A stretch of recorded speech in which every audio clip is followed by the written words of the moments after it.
नमस्कार, news state Uttarakhand Uttar प्रदेश में आपका स्वागत है। आप देख रहे हैं खबर विशेष। मैं कुंदन जमयार। नोएडा, ग्रेटर नोएडा और एक्सटेंशन की जमीन को लेकर जिस टेंशन को खत्म समझा जा रहा है, असल में वो टेंशन तो अभी भी मौजूद है, क्योंकि किसान जमीन अधिग्रहण पर पीछे हटने को तैयार नहीं है। ग्रेटर नोएडा के रोजा में 65 गांवों के किसानों की महापंचायत हुई है। इस महापंचायत में कानूनी से लेकर जन आंदोलन तक के रास्ते अपनाने पर विचार किया गया। पंचायत में एक बात तो साफ तौर पर किसानों ने कह दी है कि वो किसी कीमत पर पीछे नहीं हटेंगे। सवाल ये उठता है कि क्या एक्सटेंशन का टेंशन अभी बाकी है, और बाकी है तो फिर कहीं इसकी आग सूबे के दूसरे जिलों में भी तो नहीं पहुंचेगी, क्योंकि ऐसे मामले कई हिस्सों में हैं। आपके टीवी स्क्रीन पर हम 3 तस्वीरें दिखाने जा रहे हैं। 3 तस्वीरें देखिए, आगरा, नोएडा और एटा की तस्वीरें हैं। तीनों जगहों पर किसानों की एक ही समस्या है, जमीन अधिग्रहण से जुड़ी हुई, और किसान किसी कीमत पर अपनी जमीन नहीं देना चाहते हैं, और चाहते हैं तो इसके लिए उचित मुआवजा चाहते हैं। तो फिर इन सब के बीच रास्ता कैसे निकलेगा जिससे किसानों को भी दिक्कत ना हो और न उन बिल्डर या फ्लैट बायर्स को। इस पर चर्चा करने के लिए हमारे साथ तमाम मेहमान जुड़ेंगे, लेकिन उससे पहले देखते हैं ये रिपोर्ट। सुप्रीम कोर्ट के फैसले को लेकर बिल्डर्स और फ्लैट बायर्स भले ही खुशी मना रहे हों, लेकिन नोएडा एक्सटेंशन के किसानों ने अभी हार नहीं मानी है। सुप्रीम कोर्ट ने नोएडा, ग्रेटर नोएडा और एक्सटेंशन में किसानों की जमीन को वापस करने वाली याचिका भले ही खारिज कर दी हो, लेकिन किसान अभी भी अपनी लड़ाई को हारा हुआ नहीं मान रहे हैं। तो चक्का जाम करेंगे इस क्षेत्र का, सुप्रीम कोर्ट जाएंगे, राष्ट्रपति के पास जाएंगे, जो हो सकता है। हमारे पास खोने के लिए आज की डेट में कुछ नहीं है, सिर्फ हमें पाना है।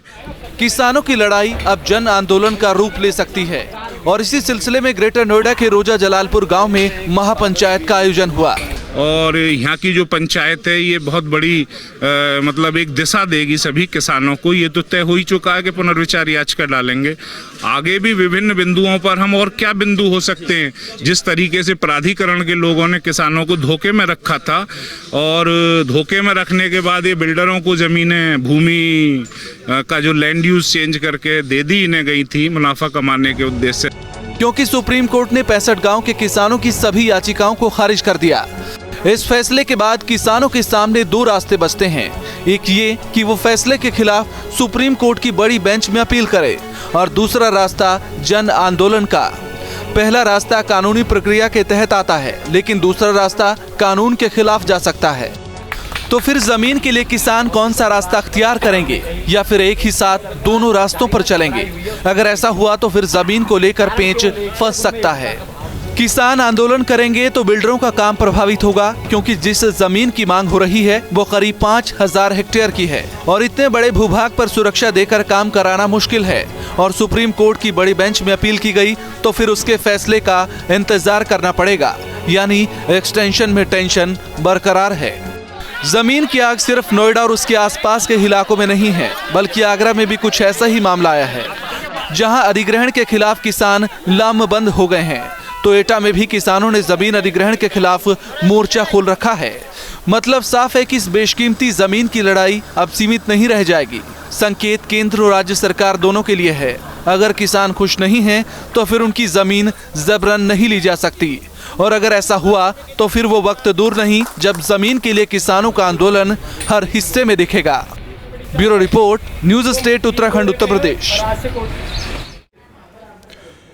तो जमीन अधिग्रहण की जो टेंशन है फ्लैट बायर्स के लिए, गलत तरीके से जो अधिग्रहण किया गया जमीन का, उसके बाद जो फ्लैट बायर्स भी टेंशन में है, किसान टेंशन में है कि उन्हें मुआवजा नहीं दिया गया, उनके हक हकूक मारे गए। लेकिन लड़ाई अभी बाकी है। सुप्रीम कोर्ट के फैसला आने के बाद भी लड़ाई अभी बाकी है। इस पर चर्चा करने के लिए हमारे साथ स्टूडियो में मौजूद हैं किसान नेता रघुराज सिंह जी।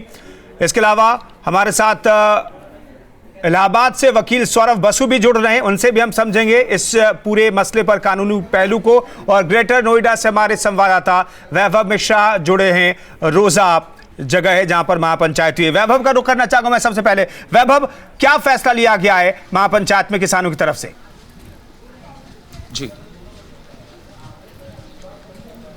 जी कुंदन, सबसे पहले मैं आपको बताना चाहूँगा, अभी अभी महापंचायत में ये फैसला लिया गया है कि वो नोएडा, ग्रेटर नोएडा के चार मूर्ति चौक से राष्ट्रपति भवन तक पैदल मार्च करेंगे। इसमें तकरीबन 65 गांव के वो किसान शामिल होंगे जिनकी भूमि को अधिग्रहित किया गया है। इस वक्त हमारे साथ कुछ किसान भी मौजूद हैं, मैं उनसे सीधा पूछूंगा कि सबसे पहले ये बताइए कि इस महापंचायत में जो आपके पंचायत है उसमें क्या फैसला आप लोगों ने लिया, क्या रणनीति है? फैसला लिए जा रहे हैं, कुछ फैसले लिए गए हैं जी। हम किसान के हक में, चाहे हमें राष्ट्रपति भवन तक करना पड़े या जंतर मंतर तक करना, हम यहाँ साहब पूरा क्षेत्र, पूरा जिला एक मत होकर वो आंदोलन करेगा और आंदोलन करके चाहे सरकार के खिलाफ आंदोलन करना पड़े और माननीय कोर्ट में रिव्यू डालेंगे और अपनी हक की लड़ाई है उसे बीच में नहीं छोड़ेंगे। इसमें कुंदन सीधे तौर पर इन्होंने 3 मुख्य अहम फैसले लिए हैं। पहला फैसला है उन्होंने ये लिया है कि उन्होंने रिव्यू पिटीशन डालेंगे। दूसरा है कि वो 4 मूर्ति ग्रेटर नोएडा एक्सटेंशन से राष्ट्रपति भवन तक वो पदयात्रा करेंगे। इस वक्त हमारे साथ एक और किसान नेता भी हैं और सामाजिक कार्यकर्ता भी है, उनसे भी पूछते हैं सुप्रीम कोर्ट के इस फैसले के आने के बाद अभी जो ये महापंचायत आप लोग बुला रखे हैं, इसमें क्या क्या बातें हुई हैं और क्या आगे की क्या रणनीति रहेगी? देखिए, 20,000 लोगों के घरों का सवाल है जी। इस निर्णय से वो लोग डिस्पोजिस्ट हो जाएंगे, उनके घरों पर सरकार का और प्राधिकरण का अधिकार हो जाएगा। तो इसको लेके व्यापक चर्चा हुई है। पहला तो ये है कि हम लोग रिव्यू में जाएंगे जी, लार्जर बेंच के लिए जाएंगे जी। दूसरा ये है कि हम अपनी समस्या, हम भी इस देश के नागरिक हैं, हमारे घर जा रहे हैं, इसी बीच तो में हम राष्ट्र कुंदन की आप देख सकते हैं कि किसान महापंचायत की सभा जो है वो समाप्त हो रही है। लोग नारे लगा रहे हैं, यहाँ पर एक दूसरे के साथ आपस में मिलकर आगे इस लड़ाई को लड़ेंगे। इसी बीच में जी बताइए, आप क्या बताना चाह रहे थे? तो हम लोग जाके महामहिम राष्ट्रपति जी को ज्ञापन के माध्यम से जो इसका निर्णय का हमारे ऊपर प्रभाव पड़ेगा जी, उस प्रभाव से हम अवगत कराना चाहेंगे। बिल्कुल, बने रहिए तो हमारे साथ, आपने बताया आपके पास लौटेंगे। दरअसल किसानों का रिएक्शन हम आगे भी लेते रहेंगे। दरअसल बड़ा सवाल ये है कि इसमें कानूनी लड़ाई किस हद तक लड़ी जा सकती है, इस पहलू को भी हम समझने की कोशिश करेंगे। इलाहाबाद से वकील सौरभ बसु हमारे साथ जुड़े हुए हैं। सौरभ जी, हमें समझाइए कि इस पूरे मसले पर रिव्यू पिटीशन का एक ऑप्शन बाकी है, दूसरा ऑप्शन है कि लार्जर बेंच में किसान अपील करें। ये लड़ाई, अगर इस लड़ाई की शुरुआत होती है, अगर मान लीजिए, तो कितनी लंबी खींचेगी? क्योंकि यहाँ पर मसला 1.5 लाख फ्लैट बायर्स से भी जुड़ा हुआ है, जिनकी गाड़ी कमाई इन्वेस्ट हो गई है, ना तो उन्हें मकान मिला है, दूसरी तरफ वो किराए भी दे रहे हैं, EMI भी दे रहे हैं, वो भी बेचारे पिस रहे हैं। कितनी लंबी लड़ाई खिंच सकती है अगर ये लार्जर बेंच में जाए, रिव्यू पिटीशन के लिए दाखिल की जाए याचिका? फिर नहीं, रिव्यू पिटीशन तो बहुत ही ज़रूरी है इसमें। और चूँकि यहाँ पे जब इलाहाबाद हाई कोर्ट का जजमेंट आया था तो उसमें यहाँ पे ये कहा गया था कि कुछ गांव जो है जहाँ पे एकदम ही डेवलपमेंट नहीं हुआ है, उनको तो वापस कर दिया गया था, उनकी ज़मीन वापस कर दी गई थी जी। जहाँ पे कुछ काम हुआ था वहाँ पे कंपनसेशन एनहांसमेंट की बात कही गई थी और 10% डेवलप्ड लैंड देने की बात कही गई थी। तो ये जो हम लोगों का यहाँ पे चैलेंज ये था कि इसके बावजूद हमने ये कहा कि हमको ज़मीन वापस चाहिए। वो उपजाऊ धरती है, वहाँ पे खेती होती है, फार्मर्स तो एकदम लैंडलेस हो जा रहे हैं, वहाँ से कोई ऑक्यूपेशन नहीं है, कुछ नहीं है। कुछ वहाँ पे उन लोगों के मौजूदा हालात को देखते हुए ये सारी चीज़ें की गई थी। जो रिव्यू पिटीशन तो बहुत ही इम्पोर्टेंट हो जा रहा है इस मुद्दे पे कि यहाँ पे ये स्टैंड लिया जा सकता है कि भाई हम लोगों को ना कंपनसेशन कायदे का मिला है, जो कंपनसेशन मिल रहा है दोज आर नॉट एडिक्वेट, वो हम लोगों का जो गुजर बसर है उसका भी पूरी भरपाई नहीं कर पा रही है। तो लिहाजा review petition balance of convenience देखते हुए, बैलेंस ऑफ इक्विटी देखते हुए review petition is must in this case. और इस पहलू को इस तरीके से देखना चाहिए कि हम लोगों को क्या मिलने वाला है इससे। वहाँ पे फ्लैट ओनर्स को दे दिया गया था, वो तो उस समय ही पता चल गया था कि वहाँ पे फ्लैट डिस्ट्रीब्यूटर्स को दे दिया गया है, बिल्डर्स को दे दिया गया है। तो फ्लैट की मैं समझना चाहूंगा कि 2011 हो गया, सब कुछ हो गया, लेकिन यहाँ जी सौरभ साहब, मैं एक चीज समझना चाहूंगा, 2011 में हाईकोर्ट का फैसला आया, 15 में सुप्रीम कोर्ट का फैसला आया, फिर ये कानूनी प्रक्रिया अगर कोर्ट के अंदर शुरू होती है तो कितना वक्त लगेगा, चाहे किसानों के फेवर में फैसला आए कंपनसेशन को बढ़ाने का या फिर किसी के फेवर में आए, कितना वक्त लग सकता है, मैं ये समझना चाहता हूं। वक्त तो ये तो हमारे केस के ऊपर होता, जितनी जल्दी हो सके उतनी जल्दी करने की विचार होना चाहिए इसमें, क्योंकि हर चीज़ का इसमें इन्वॉल्वमेंट है, चाहे वो फ्लैट ओनर्स का ले लीजिए, बिल्डर्स का ले लीजिए या किसानों का ले लीजिए, एवरीबडी इज एट लॉस।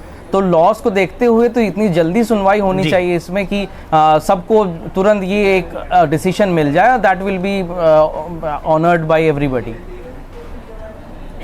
सबको उसको मानना ज़रूरी है, वो जो सुप्रीम कोर्ट फैसला लेगी वो सही लेगी, तो इसके लिए वो रिव्यू पिटीशन करना बहुत ज़रूरी है। इन सारी चीज़ों को दिखाते हुए ज़रूरी है कि हम लोगों को कन्वीनियंट किस बारे में हो। बिल्कुल, जल्द से जल्द फैसला आए तो सभी के लिए ये मुफीद होगा। रघुराज सिंह जी हमारे साथ किसान नेता स्टूडियो में मौजूद है। रघुराज सिंह जी, कल जो फैसला आया इसके बाद क्या निराशा हुई, और अभी जो महापंचायत में फैसले लिए जा रहे हैं कि हम एक तो कानूनी रास्ता अख्तियार करेंगे, दूसरी तरफ जो लड़ाई है सड़क पर भी जारी रहेगी, क्या रणनीति है? हमारी किसानों की रणनीति है, एक तो सबसे बड़ी समस्या है कि जर्नली एक किसानों के बारे में एक इमेज बनाई जाती है कि ये विकास विरोधी हैं। किसान विकास विरोधी नहीं है। जहाँ तक माननीय सुप्रीम कोर्ट के फैसले का सवाल है, एज ए नागरिक होने के नाते हमको रिव्यू पिटीशन भी करना पड़ेगा, हमको जन आंदोलन भी करना पड़ेगा जी। लेकिन मैं आपके माध्यम से एक चीज़, जो कि वकील साहब भी बैठे हैं सुन रहे होंगे वो मेरी बात जी। मैं आपके माध्यम से एक चीज़ कहना चाहता हूँ कि एनसीआर से लैंड एक्विजिशन बिल की बदलने की तैयारी हुई थी जी, और एनसीआर में एक एनसीआर एक्ट भी बना हुआ है जिसके हिसाब से लैंड का एक्विजिशन होना था जी। मेरे पास प्रूफ हैं। चीफ जस्टिस ऑफ इंडिया जो थे, उन्होंने पहले एक डिसीजन दिया था 2 साल पहले, कुछ टाइम पहले। ये उनका ऑर्डर है कि ज़मीन इनलीगल है, एक्विजिशन खुद का उन्हीं का ऑर्डर है, जो पहले जस्टिस थे अब चीफ जस्टिस है जी। और ये मैं आपके माध्यम से दिखाना चाहता हूँ, ये गवर्नमेंट ऑफ इंडिया का एक्ट है जी। इसके हिसाब से ज़मीन एक्वायर होनी थी, और जो प्राधिकरण और अफसर जनता को बेवकूफ़ बनाते हैं और बिल्डरों के साथ मिलकर जो बायर्स हैं उनके साथ भी धोखा कर रहे हैं, ये उनके मैप हैं कि कितनी ज़मीन एक्वायर करनी है। आपके सामने नोएडा एक्सटेंशन का भी दिखा सकता हूँ, ये भी उन्होंने डिफाइन किया हुआ था एनसीआर बोर्ड ने कि कितनी ज़मीन एक्वायर होनी है, कहाँ कहाँ होनी है।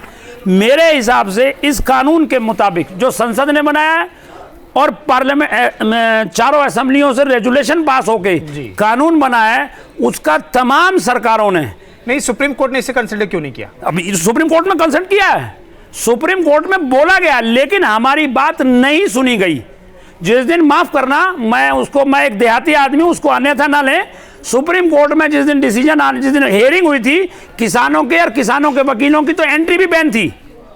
जब किसान नहीं होंगे, किसान के वकील नहीं होंगे, तो कौन मुकदमा लड़ेगा वहाँ? मैं खुद गवाह हूँ उसका। हम लोगों के पास नहीं बने थे सुप्रीम कोर्ट में जाने के लिए, हमारी बात सुनी ही नहीं गई। नक्शा हमने दिखाया, ये आपके सामने नक्शा है, ये ग्रीन बफर जोन है, इसमें ये गवर्नमेंट ऑफ इंडिया के एनसीआर बोर्ड का बना हुआ है। और इन्होंने अब कितनी हेराफेरी करके, आपको दिखा रखता हूँ कितनी हेराफेरी करके इन्होंने बनाया है। ये यूपी गवर्नमेंट ने, यूपी सब रीजन ने प्लान बनाया। ये आपके सामने 2 मैप हैं, देख लीजिए आप। ये ग्रीन बफर जोन है, एग्रीकल्चर जोन है, इनका लिखा हुआ है, मेरा खुद का नहीं है।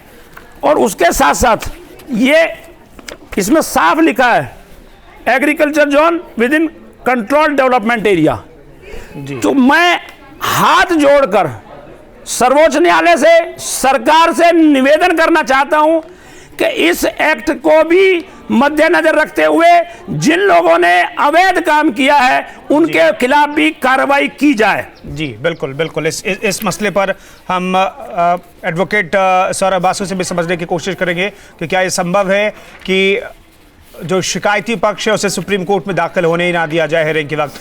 किसानों की पंचायत में कौन कौन से मुद्दे हैं, क्या रणनीति किसानों की होगी, इस पर किसानों से बात के हमारे संवाददाता मोहित राज दुबे ने, ये भी देखिए। के फैसले के बाद क्या नोएडा एक्सटेंशन का टेंशन खत्म हो गया है? एक सवाल है।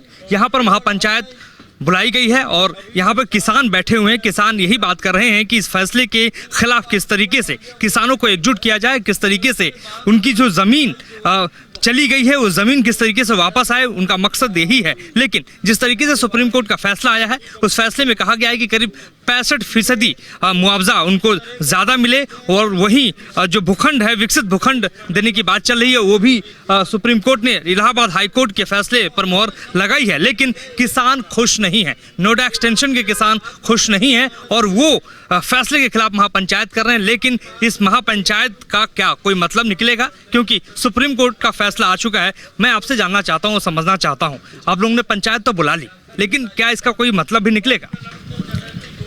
इसका मतलब क्लियर है बिल्कुल, हमारी ज़मीनों के अगेंस्ट लड़ाई है।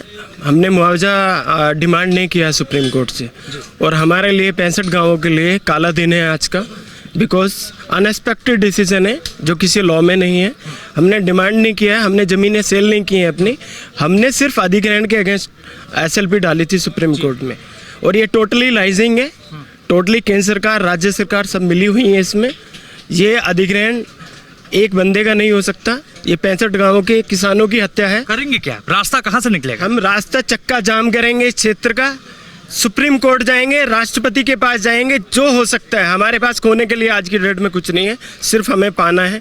यानी किसानों का रुख देखने से आप समझ सकते हैं कि वो कहीं ना कहीं नाराज बहुत जाता है। किसानों का हक मिलना चाहिए और उसी हक की बात के लिए यहाँ पर पंचायत बुलाई गई है। अब देखना है कि आगे किस तरीके से इनके आंदोलन में, या अगर ये आंदोलन करते हैं तो क्या तब्दीली होती है, सरकार किस तरीके से आगे काम करती है, क्योंकि सरकार कह चुकी है कि हम ऑर्डिनेंस लाएंगे। सुप्रीम कोर्ट ने अपना फैसला सुना दिया है। वीडियो जर्नलिस्ट सुभाष के साथ मोहित राज दुबे। बिल्कुल, तो टेंशन कल तक ऐसा लग रहा था कि टेंशन खत्म हो गई है, लेकिन ये टेंशन बरकरार है। रिव्यू पिटीशन का एक ऑप्शन बाकी है, इस पर किसान विचार कर रहे हैं और ये किसान रिव्यू पिटीशन डालेंगे, तो इसका मतलब है कि फ्लैट बायर्स को और इंतजार करना पड़ेगा। इंद्रेश गुप्ता हमारे साथ जुड़ गए हैं, फ्लैट बायर्स एसोसिएशन के एक सदस्य, वेलफेयर एसोसिएशन के। इंद्रेश गुप्ता जी, कल तक ऐसा लग रहा था, मैंने कल सवाल आपसे पूछा था कि खुशी बनाने के वक्त आ गया है, लेकिन अब किसान महापंचायत करे, रिव्यू पिटीशन और लार्जर बेंच में अपील करने की तैयारी, और इस सड़क पर भी लड़ाई लड़ी जाएगी। क्या रिएक्शन आपका?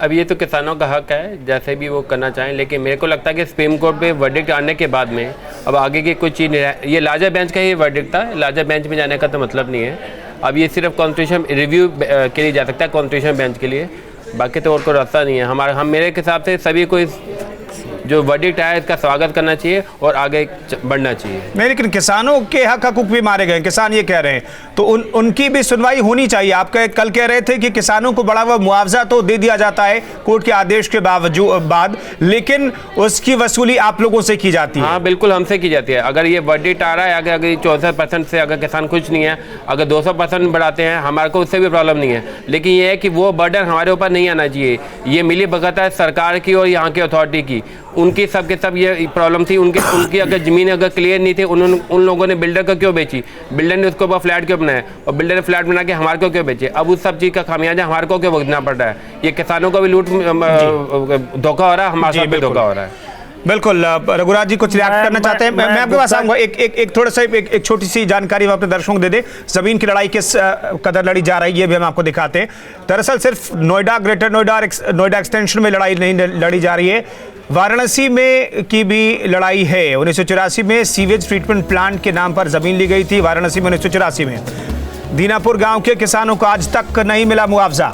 30 साल से मुआवजे की लड़ाई लड़ी जा रही है, लेकिन किसानों की सुनवाई कहां होती है, ये किसान कहते हैं। जमीन की लड़ाई फिरोजाबाद में भी लड़ी जा रही है।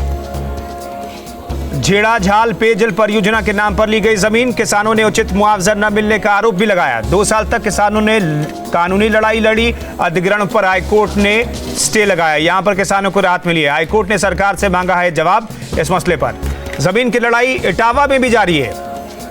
आगरा लखनऊ एक्सप्रेसवे के लिए जमीन अधिग्रहण नगला गुलाल के किसान कर रहे हैं। अधिग्रहण का विरोध, सैफई को मिले मुआवजे के बराबर पैसा देने की मांग की जा रही है। सैफई में जो मुआवजा दिया गया उसी के बराबर मांग की गई है। इलाहाबाद में भी, इलाहाबाद के करछना पावर प्लांट के लिए भी जमीन ली गई, किसानों को उचित मुआवजा यहां भी नहीं दिया गया। किसानों की शिकायत यहां पर भी है।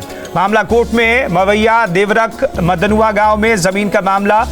6 गांवों में 40 साल पहले 1000 हेक्टेयर जमीन से जुड़ा हुआ है। इंडस्ट्री हब बनाने के नाम पर ये जमीन ली गई थी। अब तक उस जमीन पर कुछ नहीं हुआ। अब 6 गांवों के किसान जमीन वापस मांग रहे हैं। तो ये लड़ाई जमीन की पूरे प्रदेश में जारी है।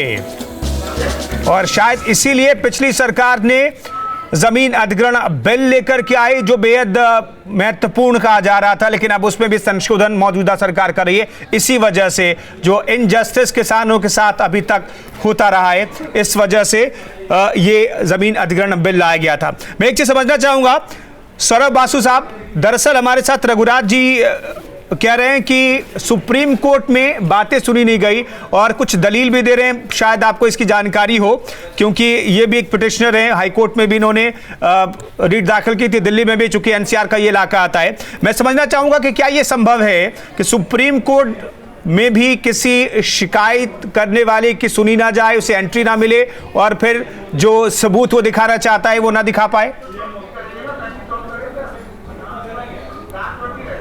नहीं, ये सब इसीलिए तो रिव्यू पिटीशन की बात की जा रही है। रिव्यू पिटीशन में ये सारी चीज़ें लिखी जाएगी। मैं वकील साहब से क्वेश्चन करना चाहता हूँ। एविडेंस भी अगर नहीं सुनवाई गई है, वो नहीं की गई है, तो उसकी सुनवाई के लिए ही रिव्यू पिटीशन दी जाएगी। जो भाई कोई documentary on the face of the record अगर लग रहा है कि that has not been heard, तो उसको सुनने के लिए ही ये पूरी चीज़ें दी जाएगी। उनको ऑप्शन है कि अगर आप इससे संतुष्ट नहीं हैं तो आप रिव्यू पिटीशन में इस चीज़ को लगाएं और उसको एग्जैक्टली हिट किया जाए उसी पॉइंट पे कि इस मुद्दे को देखना बहुत ज़रूरी है और देख के ही फिर हमको डिसीजन दिया जाए। इसीलिए पुनर्याचिका इसकी की जानी चाहिए, बहुत ज़रूरी है इसमें। जी, रघुराज जी कुछ सवाल पूछना चाहते हैं आपसे। मैं वकील साहब से, चूँकि एक कानून अधिवक्ता है, मैं अधिवक्ता नहीं हूँ, लेकिन एक प्रश्न पूछना चाहता हूँ। एनसीआर में जो एक्विजिशन होना है वो एनसीआर एक्ट के हिसाब से होना है। ये जो बाकी जमीन अवैध अधिग्रहण हुई है, उसकी जवाबदेही कौन तय करेगा? उसकी जवाबदेही कौन तय करेगी? उसको ये लिखा जाएगा। नहीं, मेरे सवाल एनसीआर प्लानिंग बोर्ड 1985। जी सौरभ बासु जी, मैं एक चीज और जोड़ दे रहा हूं कि क्या इसके आधार पर केस मजबूत होता है किसानों का? लैंड एक्विजिशन तो स्टेट जहाँ तक एनसीआर प्लानिंग बोर्ड का सवाल था, ये जब 2011 में जब गजराज सिंह का केस हुआ था, जब हम लोग को फुल बेंच का डिसीजन मिला था, वो जब लिया गया था तो उसमें सारी बातें क्लियर हो गई थी कि जब तक एनसीआर प्लानिंग बोर्ड का स्वीकृति नहीं मिल जाता है तो सारे काम रोक दी जाए। जी, उसके बाद 1 साल बाद, करीब 1.5 साल बाद फिर से ये एनसीआर के सामने गया था, एनसीआर प्लानिंग बोर्ड के सामने गया था और वहां से उन लोगों ने स्वीकृति दी थी। जी, और स्वीकृति नहीं दिया, कैसे मिली थी इसको देख। वकील साहब, मेरे पास आरटीआई है 21/8/2012 की। जी, वो कंडीशनल था। नहीं, वकील साहब, मेरे पास आरटीआई है। मुझे याद आ रहा है कि 2000 मेरे पास 21/8/2012 की आरटीआई है और इसमें साफ लिखा है the sub regional plan of NCR sub region are under preparation by respective NCR planning participating state government. तो जो चीज प्लानिंग में ही नहीं आई, जो सब रीजनल प्लान बनी ही नहीं है, उससे पहले कैसे एक्विजिशन कर लिया इन्होंने? वो वैध है कि अवैध, वो बताया जाए। चलिए, ये कानूनी पहलू कम टाइम में हम समझ नहीं सकते, लेकिन मैं एक चीज जानना चाहता हूं वकील साहब, आपसे भी, हमारे साथ बाकी जो लोग हैं उनसे भी मैं एक चीज समझना चाहता हूं। ये बताइए रघुराज जी कि इस समस्या का हल जो है क्या निकल सकता है आपके हिसाब से, ताकि फ्लैट बायर्स भी प्रभावित ना हो, आपके बेहक हकूक ना मारे जाएं? क्या रास्ता हो सकता है? किसान विकास विरोधी नहीं है, मैं बार बार कह रहा हूं, किसान बायर्स का विरोधी नहीं है, लेकिन बिल्डरों के द्वारा जो इन्वेस्टर की यूनियन बनाई गई है बायर्स की, उसका विरोधी है, नंबर 1। दूसरी चीज, आप मौके पे जाएं, आप जाके देखें जमीन कितनी खाली पड़ी है। अगर वो जमीन खाली है और वापस किसान को दी जा सकती है, तो हर्ज क्या है? जो जिनके मकान बन गए हैं आप उनको अलॉट करिए। आपके पास इंफ्रास्ट्रक्चर नहीं है, बिल्कुल पानी नहीं है, मेरे पास आपके पास बिजली नहीं है, मेरे पास वो भी आरटीआई है। मेरे पास 1 मिनट का वक्त है, एक छोटा सा रिएक्शन सौरभ बासु से भी लूंगा, लेकिन इंद्रेश गुप्ता जी, इस पूरे पचड़े में आप लोग फंस रहे, 1.5 लाख बायर्स फंस रहे हैं, इनके साथ भी धोखा हुआ है। बिल्कुल, बीच का रास्ता क्या है? इनके साथ भी धोखा है, तमाम लोग खुश हो जाएं। देखिए, हम ये चाहते हैं कि जो सुप्रीम कोर्ट का फैसला है उसका सभी को स्वागत करना चाहिए। अगर अल्टीमेटली रोड पे भी उतर जाएंगे, कहीं पर धरना प्रोटेस्ट वगैरह कुछ भी कर लेंगे, जो डिसीजन है वो वापस नहीं होगा। हम सबको खुशी से डिसीजन को एक्सेप्ट करना चाहिए और आगे बढ़ना चाहिए। इस मुद्दे के ऊपर अब राजनीति हो रही है और कुछ नहीं हो रहा। सड़कों पे उतर के डिसीजन सुप्रीम कोर्ट के डिसीजन वापस नहीं लिए जा सकते। गुप्ता जी नहीं, ये आप गलत कह रहे हो। हमारी तो रोजी रोटी का सवाल है, हमारे तो जीवन खत्म हो गया, तबाह हो गए, हम तो पीढ़ियों से बर्बाद हुए हैं। उनका जवाब कौन देगा? हमारी 4-4 पीढ़ी सड़क पे आ गई। आप लोगों ने तो सुप्रीम कोर्ट में, हाई कोर्ट में लड़ाई लड़, कोई लड़ाई कहाँ लड़ाई, कौन सुन कौन रहा है? सिटी सेंटर 1.25 रुपए गज में बिका, आज 5,60,000 रुपए गज में बेच रहे। सरकार होल्डिंग कर सकती है, किसान होल्डिंग नहीं कर सकता। किसान तो बेचारा हर सरकार में मारा जाता है। हर जगह में रेट तो बढ़ेगा, रेट बढ़ेगा। उनका क्या होगा, परिवारों का क्या होगा? के लिए रघुराज जी बहुत बहुत शुक्रिया। हमारे साथ इंद्रेश गुप्ता जुड़े, बहुत बहुत शुक्रिया। वकील सौरभ बसु जुड़े, उनका भी बहुत बहुत शुक्रिया। और रोजा गांव से वैभव मिश्रा भी हमारे साथ जुड़े, उनका भी बहुत बहुत शुक्रिया। दरअसल कानूनी लड़ाई बाकी है, किसान सड़क पर भी उतर करके लड़ाई लड़ने को तैयार है। इस खास कार्यक्रम में फिलहाल क्या करना, कुछ भी नहीं कर सकते आप।